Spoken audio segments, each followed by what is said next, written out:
Sports ಮೇಲ್ ಇದು ಕನ್ನಡಿಗರ ಕ್ರೀಡಾಂಗಣ. ಸ್ನೇಹಿತರೆ ನಮಸ್ಕಾರ, ನಾನು ಸೋಮಶೇಖರ್ ಪಡುಕೆರೆ. ಸ್ಪೋರ್ಟ್ಸ್ ಮೇಲ್ಗೆ ಸ್ವಾಗತ. ಭಾರತದ ರಾಷ್ಟ್ರೀಯ ಕ್ರೀಡೆ ಹಾಕಿ ಶತಮಾನೋತ್ಸವ ಸಂಭ್ರಮದಲ್ಲಿದೆ.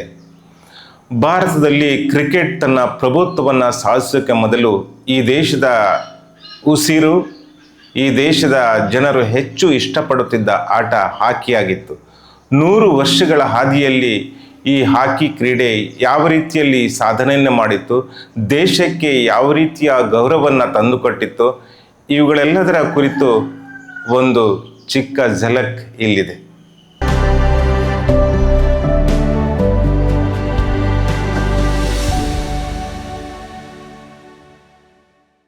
ಭಾರತದ ಹಾಕಿಗೆ 100ರ ಸಂಭ್ರಮ. ಭಾರತದಲ್ಲಿ ಕ್ರಿಕೆಟ್ ಪ್ರಭುತ್ವ ಸಾಧಿಸಕ್ಕೆ ಮೊದಲು ಈ ದೇಶದ ಉಸಿರಾಗಿದ್ದ ಕ್ರೀಡೆ ಹಾಕಿ. ಬ್ರಿಟಿಷ್ ಆಡಳಿತದಲ್ಲೂ ನಮ್ಮ ಆಟಗಾರರು ಜಾಗತಿಕ ಮಟ್ಟದಲ್ಲಿ ಪ್ರಭುತ್ವ ಸಾಧಿಸಿದ್ದನ್ನು ಮರೆಯುವಂತಿಲ್ಲ. 1925 ನವೆಂಬರ್ 7ರಂದು ಭಾರತೀಯ ಹಾಕಿ ಸಂಸ್ಥೆ ಗ್ವಾಲಿಯರ್ನಲ್ಲಿ ಹುಟ್ಟಿಕೊಂಡಿತು.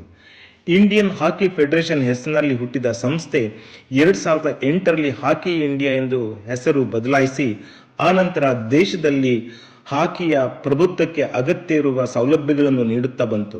1926ರಲ್ಲಿ ನ್ಯೂಜಿಲೆಂಡಿನ ಕ್ರೈಸ್ಟ್ ಚರ್ಚ್ನಲ್ಲಿ ಬ್ರಿಟಿಷ್ ಇಂಡಿಯಾ ಹಾಕಿ ತಂಡ ಮೊದಲ ಅಂತಾರಾಷ್ಟ್ರೀಯ ಹಾಕಿ ಪಂದ್ಯವನ್ನು ಆಡಿತು.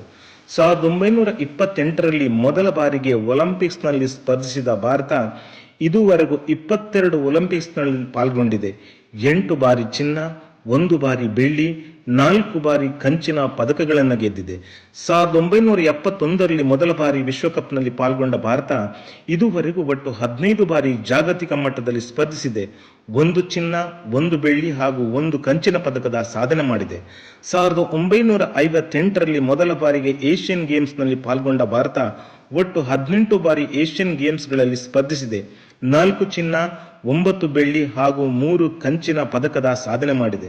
1982ರಲ್ಲಿ ಮೊದಲ ಬಾರಿಗೆ ಏಷ್ಯಾ ಕಪ್ನಲ್ಲಿ ಪಾಲ್ಗೊಂಡ ಭಾರತ ಇದುವರೆಗೂ 11 ಬಾರಿ ಸ್ಪರ್ಧಿಸಿ 3 ಚಿನ್ನ, 5 ಬೆಳ್ಳಿ ಹಾಗೂ 2 ಕಂಚಿನ ಪದಕ ಗೆದ್ದಿದೆ. ಒಟ್ಟು ಅಂತಾರಾಷ್ಟ್ರೀಯ ಮಟ್ಟದಲ್ಲಿ ಭಾರತ 21 ಚಿನ್ನ, 22 ಬೆಳ್ಳಿ ಹಾಗೂ 15 ಕಂಚಿನ ಪದಕದ ಸಾಧನೆ ಮಾಡಿದೆ. 1928ರಿಂದ 1959ರವರೆಗಿನ ಅವಧಿಯನ್ನು ಭಾರತದ ಹಾಕಿಯ ಸುವರ್ಣ ಯುಗ ಎಂದು ಕರೆಯಲಾಗುತ್ತದೆ. ಮಣ್ಣಿನ ಅಂಗಣಿನಿಂದ ಕೃತಕ ಟರ್ಫ್ ವರೆಗೆ ಬರುತ್ತಲೇ ನಮ್ಮ ಸಾಧನೆ ಮಸುಕಾಯಿತು. 2008ರಲ್ಲಿ ನಾವು ಒಲಿಂಪಿಕ್ಸ್ ಅರ್ಹತೆ ಪಡೆಯುವಲ್ಲಿಯೇ ವಿಫಲವಾದೆವು.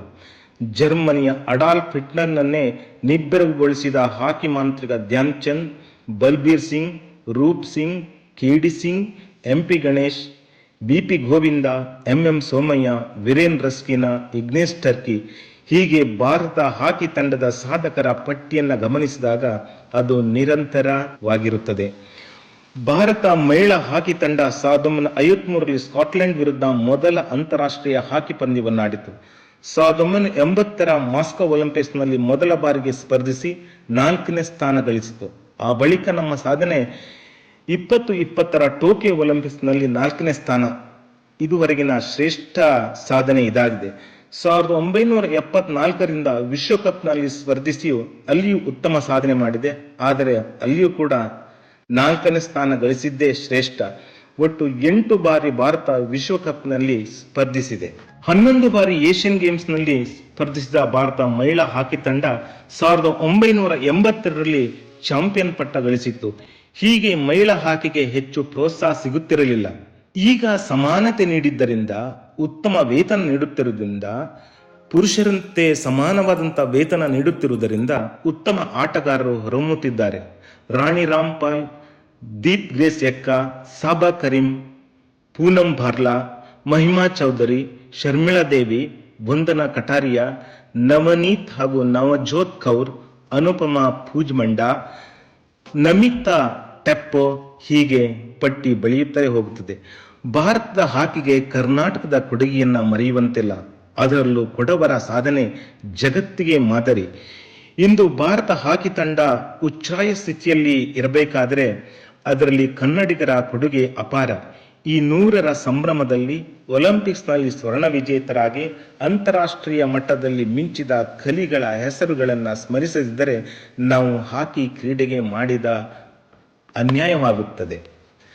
ಕನ್ನಡಿಗರ ಹೆಸರುಗಳನ್ನು ಗಮನಿಸಿದಾಗ Anil Adrian, Elvera Britto, Rajendra Christy, Sandeep Michael, Mohammed Rahil Mohsin, Muniswamy Rajagopal, Jude Felix, Ashish Ballal, Len Aiyappa, MP Ganesh, BP Govinda, Arjun Halappa, Mohammed Hussain, Subramani B Kalaiah, Vikram Kanth, Bandu Patil, NM. Ponnamma, VR. Raghunath, MM. Somaiya, AB. Subbaiah, SV. Sunil, Nikhin Thimmaiah, Nitin Thimmaiah, SK. Uthappa, VS. Vinay, CS. Poonacha, ಹೀಗೆ ನಮ್ಮ ಕನ್ನಡಿಗರು ಹಾಕಿಗೆ ಅಂತಾರಾಷ್ಟ್ರೀಯ ಹಾಕಿಗೆ ನೀಡಿದ ಕೊಡುಗೆ ಅಪಾರ. 100 ವರ್ಷಗಳ ಸಾಧನೆಯನ್ನ 3 ನಿಮಿಷಗಳಲ್ಲಿ ಹೇಳುವುದು ಸೂಕ್ತವಲ್ಲ. ಶತಮಾನ ಸಂಭ್ರಮದಲ್ಲಿ ನಮ್ಮ ಹಾಕಿ ಕಲಿಗಳ ಸಾಧನೆಗೊಂದು ಸಲಾಮಿ ಎನ್ನೋಣ. ಧನ್ಯವಾದಗಳು.